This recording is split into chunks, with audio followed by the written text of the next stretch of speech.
Hey, thank you for joining me again today, and we're discussing the most controversial topic on the IELTS reading section, which is yes, no, not given question. But before we begin, I'd like to draw your attention to my new Twitter account, which I will frequently use for various announcements.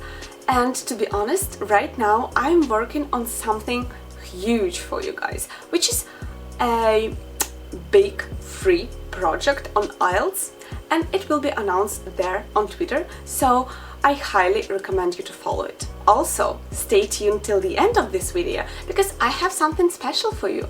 Well, now let's begin with the questions. As you probably know, no IELTS test goes without a classic yes, no, not given question. And they are quite controversial, so today I will explain to you first the basic principles of how those work, and then I will show it on practice. So let's begin.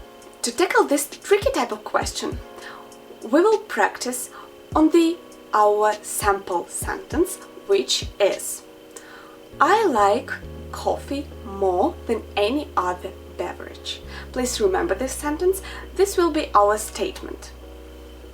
Now, when to answer yes? When a question basically agrees with what was said in the statement. For example, the question says, I prefer coffee over tea. Well, yes, basically our statement says that I prefer coffee more than any other beverage, and that any other beverage includes tea. So in this case, I prefer coffee over tea, which is right, and we pick yes. Well, when to answer no then? It's simple. When the question contradicts the statement. For example, the question says, I enjoy drinking juice the most. Well, we already know that in our statement it says that I like coffee more than any other beverage, including juice, obviously, so that is wrong, and we write no. But how to tell the difference between no and not given? Again, it's very simple. Well, we put not given when it is not possible to know for sure. For example, when the question says, I drink coffee every day before work. Well, our statement says I like coffee more than any other beverage, but it doesn't provide any information on when actually I drink the coffee, or do I drink anything in the morning at all, or maybe I drink something else despite liking the coffee most. So that is when we put not given, because basically the information is not given in the statement. We don't know whether we drink coffee or any other beverage in the morning, so we cannot state this. Now let's go to the practice with actual IELTS tests. And here we have a passage and a statement.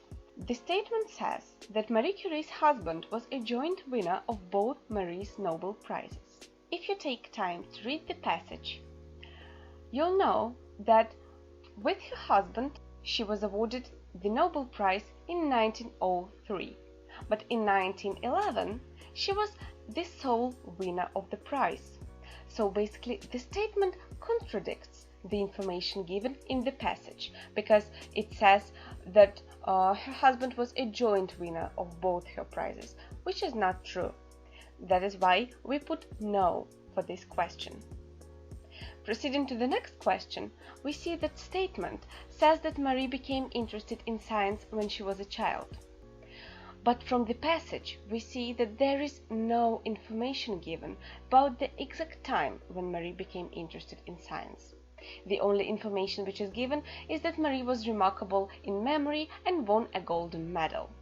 No information on that matter means that not given must be put in the answer sheet. So, as for the last question, we see that statement says that Marie was able to attend the Sorbonne because of her sister's financial contribution. And truly, from reading the passage, we know that her sister promised to help her later to get an education, and then in 1891 her promise was fulfilled. So that means that Marie was able to attend the Sorbonne with the help of her sister. We put yes to our answer section. Great! Now, I hope that from now on you will be confident in solving this type of question on IELTS. As for my special treat though, I recently discovered a great, useful and really profound Telegram channel on the IELTS, and I decided to share it with you.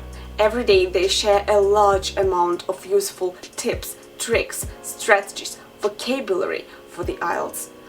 I think you really should check it out because this will truly help you with your preparation. Now, thanks a lot for watching. I will be very happy if you decide to leave a like for me or even subscribe. And as always, I will be delighted to see you again here. Ciao!